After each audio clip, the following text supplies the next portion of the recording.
Hello, everyone, and welcome to Ask Me Anything at the School of Information and Library Science at the University of North Carolina at Chapel Hill.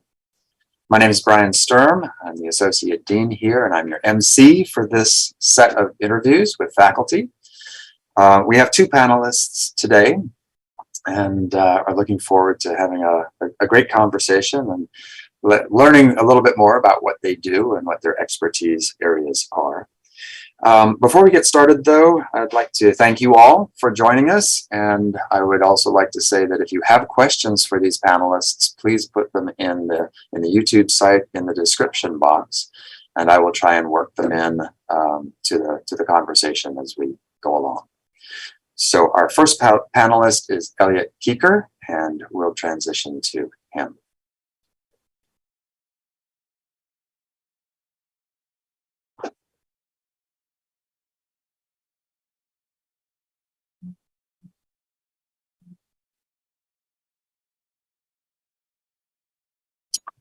Elliott, hi, how are you doing?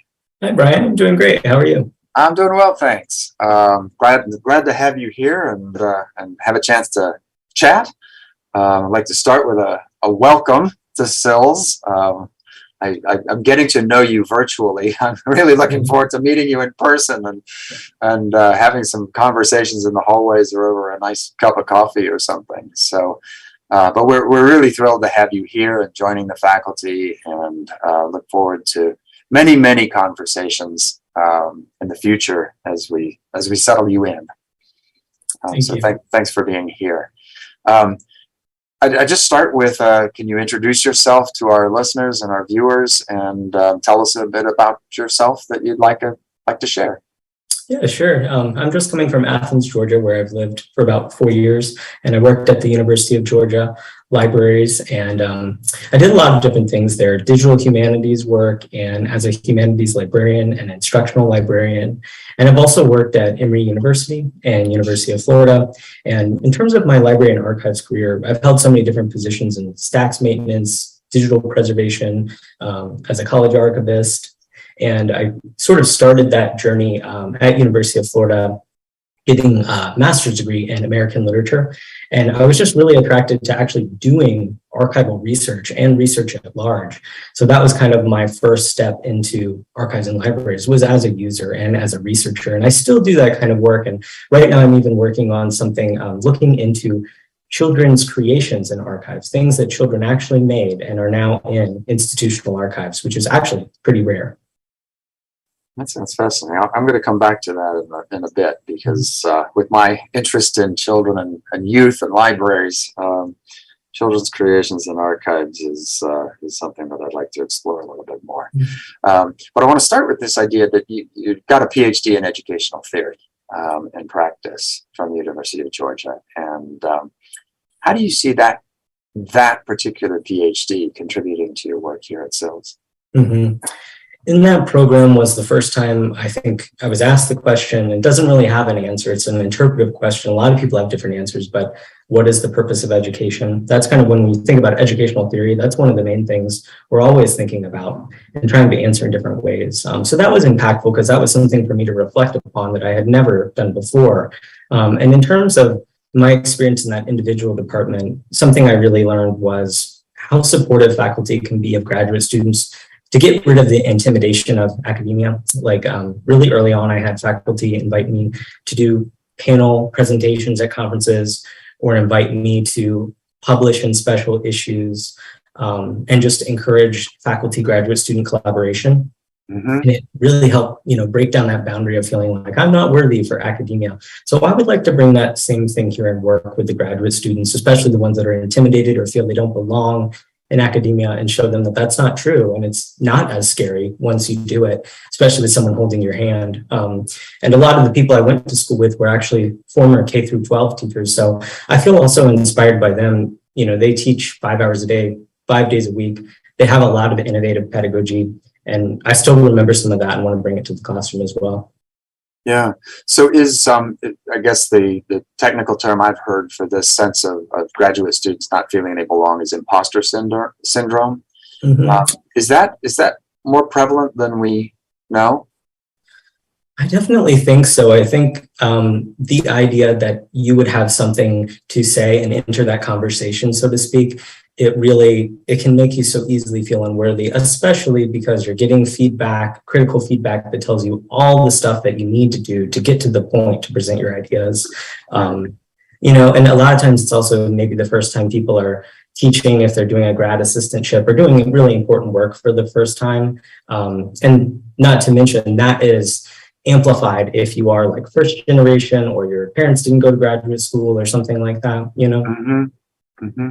So this, your degree, you said, was to sort of discuss and explore the purpose of education, of higher education. Did you find an answer? Well, the one I like the most comes from actually Hannah Arendt, the German philosopher, and it's the idea that you want to pass on something that's worthy to the next generation, that you believe in something so much, whatever the subject matter is, that you want to kind of give it as a gift to the next generation to take into their hands and do with it what they will. But there's so many different debates, Dewey and others have different philosophies, but that was the one I was attracted to. Yeah, no, that's nice. There's an altruism, but also a contribution and an impact piece to that, which is really nice. Okay. Well, that helps me reframe my thinking in terms of why I'm doing what I'm doing. So I was looking at your web bio, and it says that you like to read nonfiction, and that's kind of broad. Are there particular areas that intrigue you or that you find most fascinating? Yeah, I really like environmental science and books about hiking. I guess you often say that someone's an armchair adventurer. I like to read about people who've done Everest and things like that. But I also just like to engage in citizen science with environmental science. I love guidebooks about birds and tree types and being able to identify those. And I really get that from self-education through books because I didn't go to school for it. And I love to read, theory as well. So I've kind of put that in the nonfiction category. Yeah, no, that's sort of the citizen naturalist. I'm with you. I've read a lot of those kinds of things, have many guidebooks at home. Used to teach as an environmental educator, actually, out in California. So cool. I was working with 5th and 6th graders who would come up to the redwood forest and we would go hiking. That's actually where I got my start in storytelling, because I would teach them about the natural world, and I'd find that as soon as they had a name for something, they'd just forget, right? They tune me out. And so I started telling Native American stories. I started telling stories about the stars and the constellations. And 6 to 8 months later, the kids would remember these stories. I thought, that's so cool. Yeah, that's that armchair naturalist and armchair adventurer, that's great. Can you tell us a little bit more about your involvement with critical theory reading groups and books to prisoner initiatives that you mentioned on your website? Sure. Yeah, so for the past few years, I've participated in and often run reading groups that were just from all different disciplines, anybody who wanted to join, graduate students, faculty, as a space outside of the graduate seminar. So there's something going by my house. I found that the graduate seminar when we read together, there's certain discussions and certain ways of speaking that we're expected, sometimes a little bit competitively. And there's a lot of actually theory and scholarship on this, that conversations in a 4-credit class tend to be a little bit more competitive with students trying to prove themselves. So reading groups are an alternative to that, where people who are just interested can get together, learn about something new. And especially when we're talking about critical theory, it's kind of hard to read. It's pretty intimidating. A lot of people are reading it for the first time. So it becomes kind of like a safe space to just admit, I don't know anything about this, but I want to learn about it. And it provides kind of the infrastructure for reading. There's a scholar, Elizabeth Long, who has done a lot of research on reading groups, and she says that all reading requires an infrastructure. Even to be able to get a book to read in the first place requires some infrastructure in your town or in your space. And so I like to do that within academia, just to provide a kind of third space to read together. And in terms of the Books to Prisoners initiative, in Northeast Florida, I helped run one for a few years where we would send books to incarcerated people, and they have to request those books via letter. And often they're just hoping to self-educate while they have a lot of time. They would request things like writing guides, a lot of legal books, like legal aid books or case law books, sometimes even basic math, and occasionally recreational reading. And you send them a letter back and you send them that book. And you just have this really moment of, I don't know, like the humanity, of someone who's incarcerated who you'll never meet is writing you, asking you for a little bit of help for something that they can't easily get without you because they are on the inside. And so that was really a rewarding experience, but it's also a very hard one. It's constant fundraising to make sure that you have just the postage and keeping up with where those incarcerated folks have been moved to so that you can successfully send things to them. Yeah, no, I can see how that would be very, very involving, time-consuming work, but very, very rewarding work at the same time. It is. This idea of the competitive classroom has sort of piqued my interest here, and the idea that students are proving themselves, which makes me think of the power of context to inform how we act and how we interact. The various masks or personas that we wear and put on based on the context or the contextual situation. We all have them, and it's very natural to do, right? We act in one way when we go out with our friends, we act in another way in a classroom, we act in another way somewhere else. Is there a, I don't want to say a facade or a mask, is there a persona that goes with archival work?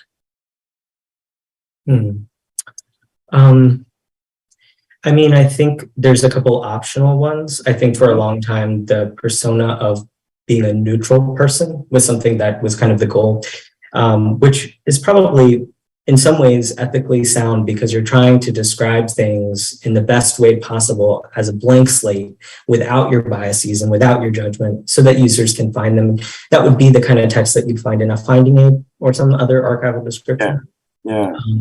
But that's rather impossible. We all know that we're humans. And so when we're dealing with documents and materials, we are doing interpretive work. When we're writing about them, we're using the words we have available to write about them. They're naturally going to be a human product and a human creation. So that persona was once kind of a dominant framework and has been critiqued and kind of isn't the dominant framework anymore. I think now more is the thoughtful, self-reflective archivist who realizes their own biases and tries to do the best they can with description. Sometimes even what we've seen is reparative description, going back to old finding aids others wrote and trying to do a better job of representing those collections. Yeah. And to stay on that idea of bring it back to the classroom, are there strategies other than the sort of book group that you've used? Are there strategies to actually decrease in the classroom this sense of competition? Because we've got it for grades, we've got it for prestige, we've got it for, there's a variety of reasons there that particular context promotes a competitive kind of nature. How can we as faculty, and how can the students even, how can we all contribute to a community in the classroom that is more accepting and less competitive? I think there's probably a lot of ways, and what we're all after is a really genuine dialogue, because dialogue's the great way to learn, like dialogic education. The one thing that I found I like to start with before we get into reading our texts in the classroom is to talk to people about generous reading versus the concept of suspicious reading. And so what I mean by that is a lot of students and even faculty, all of us in academia, approach the things that we read with suspicion. It's actually called the hermeneutics of suspicion, where we're waiting to find something wrong the author said, or we're waiting to find what they didn't include, all kinds of things. But as writers, we know it is really impossible to tend to everything when we write a little article that can only be, 18 pages or something. So what I like to talk to students about is generosity. Try to come to the text with a spirit of generosity. What can we learn from them? Don't just critique it, because if we enter the room in a combative way of like, this is what's wrong, some have said that mood permeates to other students. We start critiquing them too. And that can be that thing that really intimidates people in the classroom and builds competition. Who's the most critical? So I just try to promote this idea of let's be generous to each other and generous to these writers who aren't present and can't defend themselves, you know? Yeah, no, I love that idea. I think that's a way to build community. It's a way to foreground positivity. A number of really powerful, generous reading. I like that. And then generosity to each other. I guess I've heard during COVID, it's they call it sort of compassion and empathy. Yeah. But having that kind of approach to not only to what you're reading, but to the world, right? And the people in it. I think that's fabulous. Thank you for sharing that. I've never heard generous reading before, so that's a good one for me. We're running a little short on time. I have one question that I'd really like to get to at the end. It was submitted, and I'm just going to read the question. It says, you wrote a compelling and persuasive piece arguing that Banned Books Week is less of an actual anti-censorship practice and more of a performative piece about progressive librarian identity. Can you talk a bit more about this, especially given the seeming increase in challenges to books in public and school libraries over the past few years? And specifically, do you have ideas for more effective anti-censorship work? Yeah, I'll try to answer quickly, get to some of those things. Well, I came to researching Banned Books Week because I saw a couple of pieces and I had heard just people in libraries talk about how the books on Banned Books Week lists aren't technically banned. They're censored. Usually people have complained about them as part of school curriculum, or as that person said, as part of public library collections, but they're not technically banned, meaning usually you can go to Walmart and get them. Actually, they're at like big box stores, and they tend to be popular books. And if they weren't popular before they were banned, they skyrocket in popularity upon being banned. So the irony of banned books is that if you really want a book to sell a lot, try to ban it. Right. It's provocative and makes people curious. What's in that text that people would challenge? So given that, it made me curious, like what is actually going on with Banned Books Week? If you can go buy the book, or at least another library would have it, even if your closest one doesn't have it. And so my method was to read all the bibliographies and lists I could find of banned books and challenge books in the US, and especially read those introductions and see how librarians and scholars who do this kind of bibliographic work present book banning. And I found that it was just a lot of rhetoric of democracy and, fighting for the freedom to read and that kind of thing. And the reason I got a little worried about that was that these are really easy things to be victorious about. Like if it's just one little school in Texas or something, but you can still buy the book. We didn't really win anything. Like we didn't even have to do much at all as librarians as a whole. But what would we do if there was a mass movement to actually ban books, or, that has happened with cultural genocide and in other countries? I felt like we kind of were overplaying our ability to fight this as American librarians, and it could have really serious stakes. And so that's how I sort of got into investigating it. And I've just found that it's become really important to librarianship identity, as that person said, as part of progressive librarianship, and sort of making libraries an important component of American democracy. So that's sort of how I posed my critique. But one thing that you'll find when you dig into the history of reading is that people have challenged the way that reading influences individuals since the 19th century, since basically even the invention of the novel. People think novels are dangerous, especially fiction. And if reading is that dangerous, I think it goes back to literacy. Like, what is our critical literacy education? Can people identify satire, irony, allegory, those kinds of things? So if I were to think about anti-censorship, I probably wouldn't. I think people are always going to challenge books and like make a drama and talk loudly about things they don't want their kids reading. But I'd like to see a conversation about more like critical reading strategies and that kind of education, so that we can trust people to read, if that makes sense. Right. So they're reading not only critically and compassionately and generously, but with this sense of awareness. Great. Well, we're out of time, unfortunately. This has been a great conversation. Thank you so much, Elliott, for joining us. We're going to shift over now to our second panelist, Maggie Melo.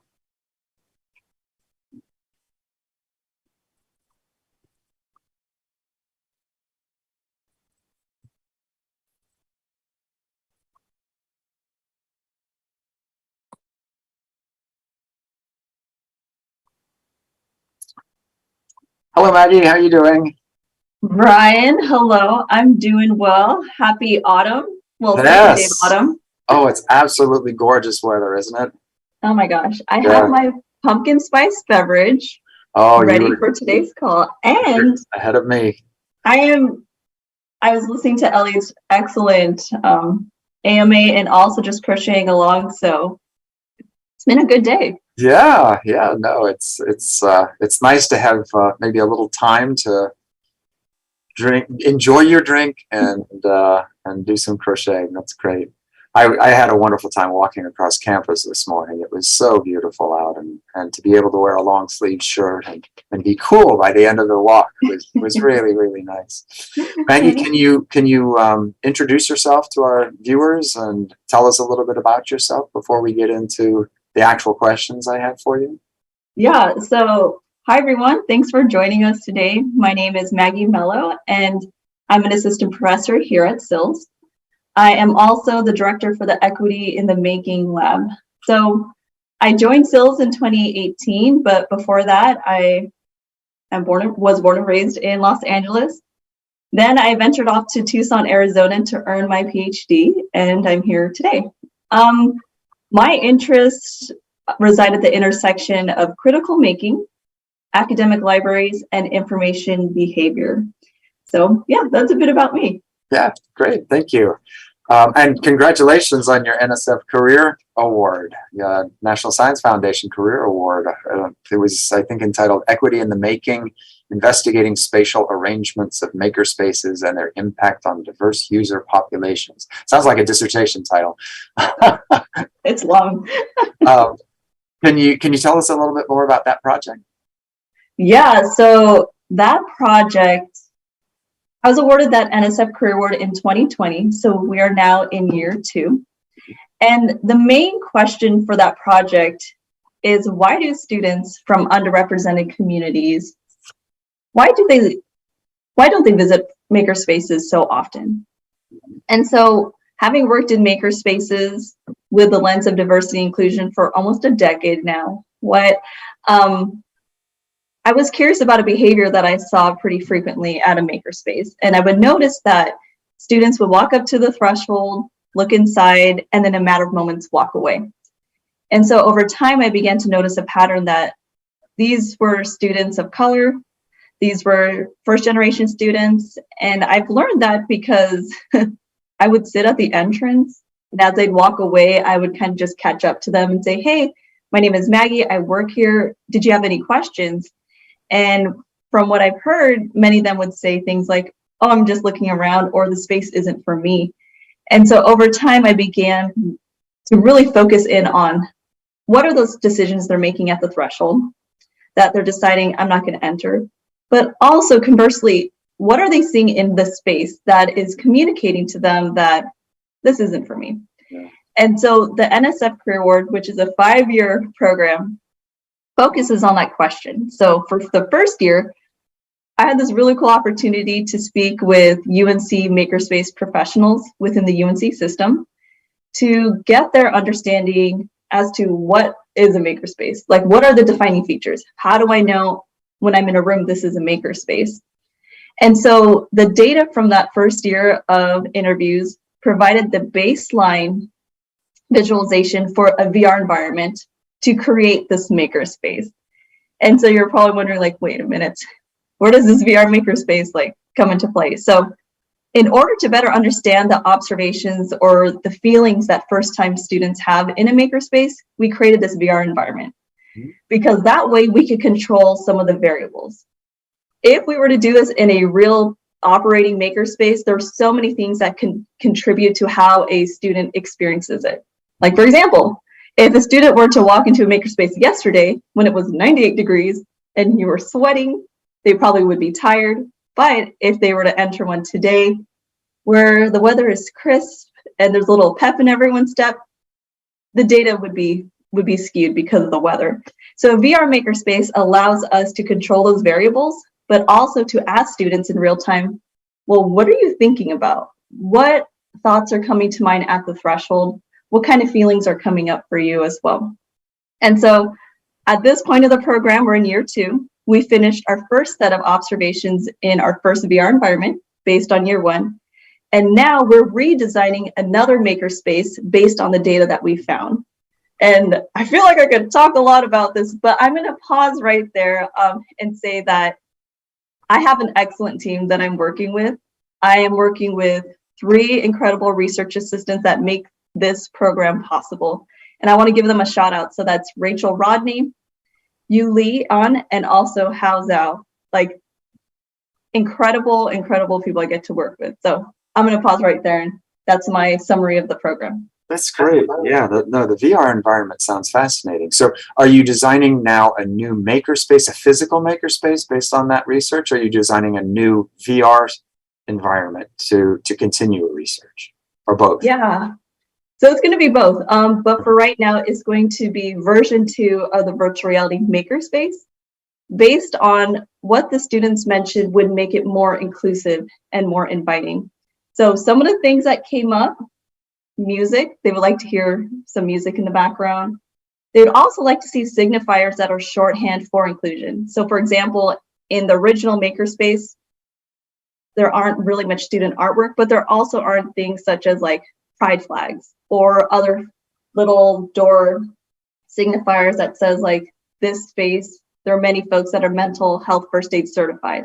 So those like shorthand signifiers aren't in the VR environment right now, but students mentioned those would help make people feel comfortable if they were to see that. So it's going to be a redesigned space. And then for the last year of the grant, we are going to implement that in an operating makerspace.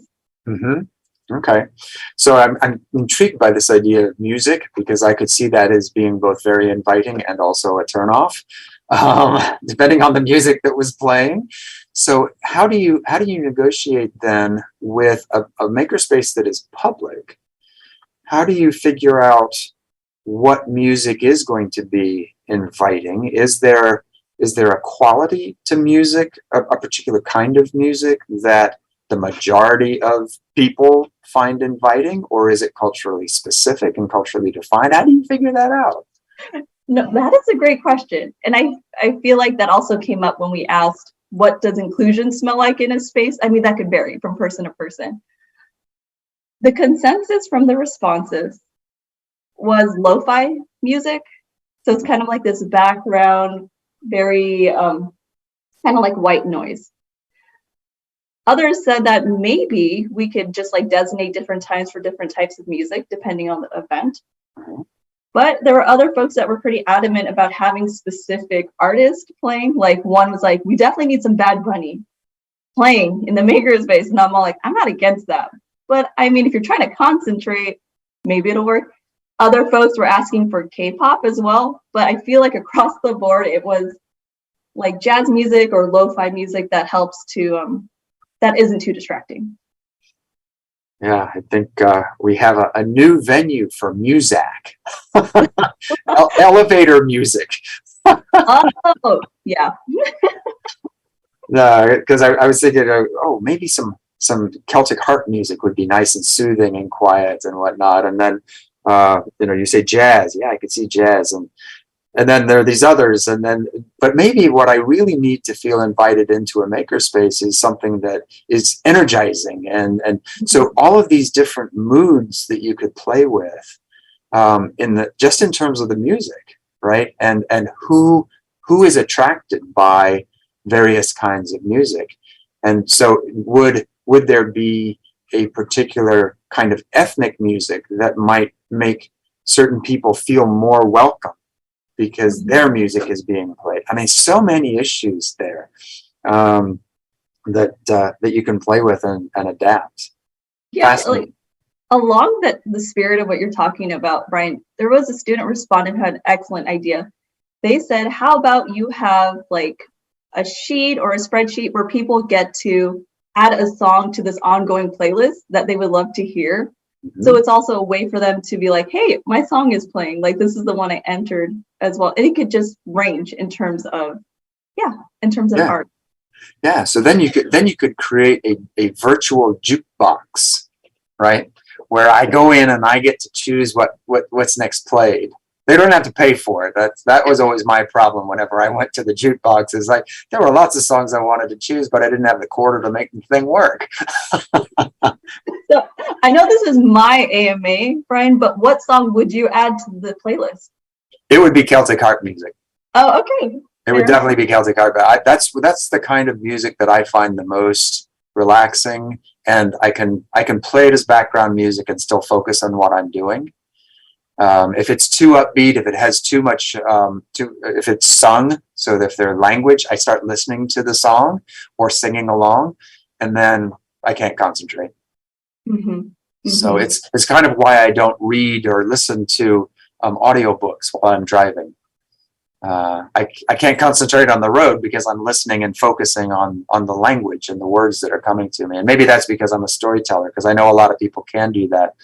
But I find it so immersive. I just get sucked into the worlds. I'll add that to our list. There you go. All right. Well, I'll stop by.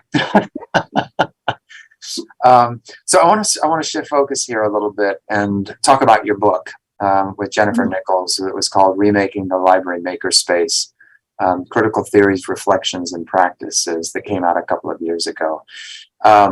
How has that book impacted your thinking, your current thinking, or sort of a trajectory going forward of how you want to continue to explore makerspaces? Yeah, that's a great question. And it's actually something I've been thinking about because the book was completed before the pandemic started. So you could imagine some things have changed my thinking. A couple things that come to mind. The first one is recognizing that the first makerspace is often our home, where we gather resources, learn how to do things, but also a space for many, not all, where one feels comfortable taking creative risks. And this idea came to mind after teaching for 2 years online with SILS students and seeing how they have adapted, but also use the resources in their house to do class activities. I teach a makerspace class, and that was very interesting to teach online because its spirit is working together with hands-on materials and sharing materials, but virtually it was interesting to negotiate that remotely.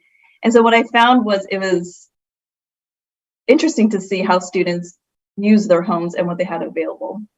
The second thing I was thinking about that's related to what I'm doing now is there isn't so much a focus on inclusion when thinking about mature populations. And so right now, my team is working with Durham County Library to host various workshops for mature audiences. And mature audiences are considered folks that are 50 or better. And we had the opportunity to meet with folks at the library to show them different maker technologies and also create a keepsake box together. And so often when talking about diversity and inclusion in the literature and the research and also my thinking over the years, it's usually I'm thinking